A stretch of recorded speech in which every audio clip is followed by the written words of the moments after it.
முதல் நாள் எங்கள் அம்மா குனிஞ்சி இப்போ பால் ஆற்றி எனக்கு கொடுக்கும்போது மாத்திரை கொடுக்கும்போது அந்த தங்கத்தில் தாலி தொங்குச்சு.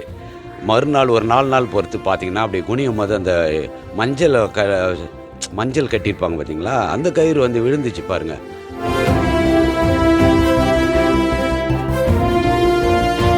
ஒன்று ஜெயிச்சுட்டு சம்பாதிச்சு தாலி வாங்கி கொடுக்கணும், இல்லையா சாதிச்சுட்டு பேர் பணம் நகை இப்படி பண்ணணும்னா அப்போ தான் யோசித்தேன் நான். யாரும் பண்ணாதான்னு நம்ம எல்லாம் திரும்பி பார்ப்பாங்க.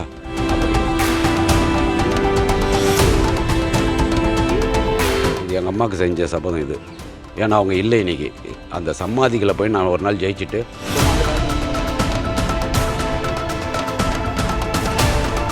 நான் ஏன் இந்த சூழ்நிலைக்கு வந்தேன்னா திருக்குறள் பண்ணுறதுக்கு சாதிக்கணும்னு.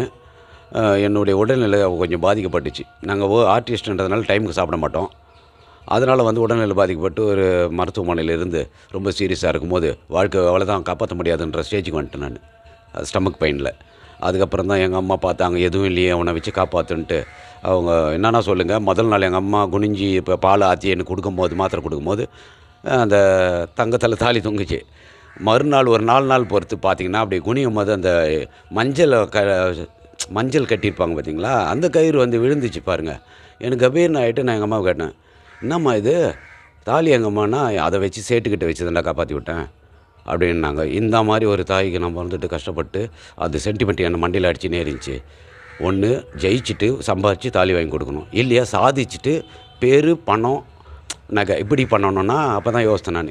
யாரும் பண்ணாதான்னு நம்ம எல்லாம் திரும்பி பார்ப்பாங்க.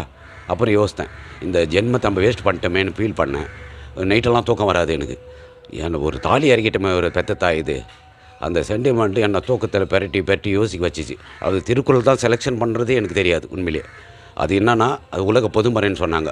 அதனால் அதை எடுத்தால் உலகம் பல்ல நம்ம வந்து ரீச் ஆகும். அப்போ எல்லா மொழியிலும் செய்ய ஆரம்பித்தேன். ஏன்னாக்கா எல்லா மொழியிலும் ரீச் ஆனால் தான் திருக்குறளே தெரியும். பல மொழியில் சொல்லும்போது வித்தியாசங்களை அது தெரிஞ்சுக்கணுன்ட்டு இப்போ வந்து நான் 3 மொழியில் பண்ணியிருக்கேன். தமிழ், ஆங்கிலம், ஹிந்தி. இதில் என்ன உங்களுக்கு இதுனாக்கா ஒவ்வொரு குறளும் ஒவ்வொரு மொழியுமே வந்து 1330 அடி நீளம் வர மாதிரி பண்ணியிருக்கேன். அகலம் பார்த்திங்கன்னா 2 அடி வரும். ஏன் பண்ணுறேன்னா அந்த ரெக்கார்டுக்காக பண்ணுறேன், வேர்ல்டு ரெக்கார்டுக்காக. இது வந்து தமிழக அரசோ இவங்க பார்வைக்கு நானும் முயற்சி பண்ணியிருந்தாங்கிறேன். அவங்க பட்டும் படாமல் தான் இருக்கிறாங்க. அவங்க பார்வைக்கு நானும் முயற்சி பண்ணியிருந்தா இருக்கேன். அது சரியான எனக்கு இது கிடைக்க மாட்டேங்குது.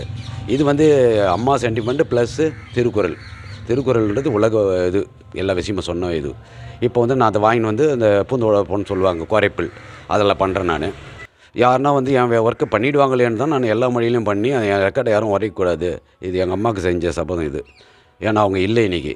அந்த சமாதிகளை போய் நான் ஒரு நாள் ஜெயிச்சுட்டு சும்மா அந்த வேர்ல்டு ரெக்கார்டுன்றது சர்டிஃபிகேட்டாவது வச்சு எடுத்துன்னு வந்துடுவேன்.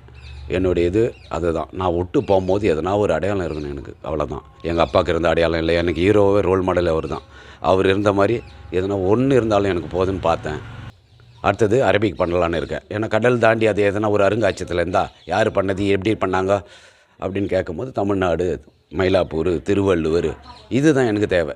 இதை வந்து நான் ஒரு ஆர்வத்தோடு தான் பண்ணுறேன். பெரிய மேடை கிடைக்கணும் எனக்கு இதை சொல்லணுங்க, எங்கள் அம்மாவோட நினைவுகளை. அவ்வளோதான். என் ஆத்மா சாந்தி வேணும்.